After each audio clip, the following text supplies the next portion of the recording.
iki devlet, bir milletlik. İlk kendi ordumuzun şirketini reyoranıyık, görüşen askerin sıratını yaratıyık, Erli Başkomandanın siyasetlerini neyranıyık, İsmail'in yanında saldı dakika Azerbaycan. Yaşa Azerbaycan.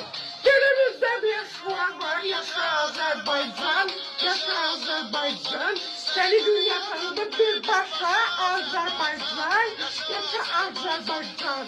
Dilimizde bir şuan var, yaşa Azerbaycan. Biz iki devlet, bir milletlik. İki devlet, bir milletlik, sual ordusu yok. Hansı bir devletin de bizim kimi ordusu yok. Neçə devlet yığılıp gelse yine korkusu yok. Küreğin sökeydi kardeşi Azerbaycan, yaşa Azerbaycan. Dilimizde bir şuar var, yaşa Azerbaycan, yaşa Azerbaycan. Seni dünya tanıdı bir başa, yaşa Azerbaycan, yaşa Azerbaycan.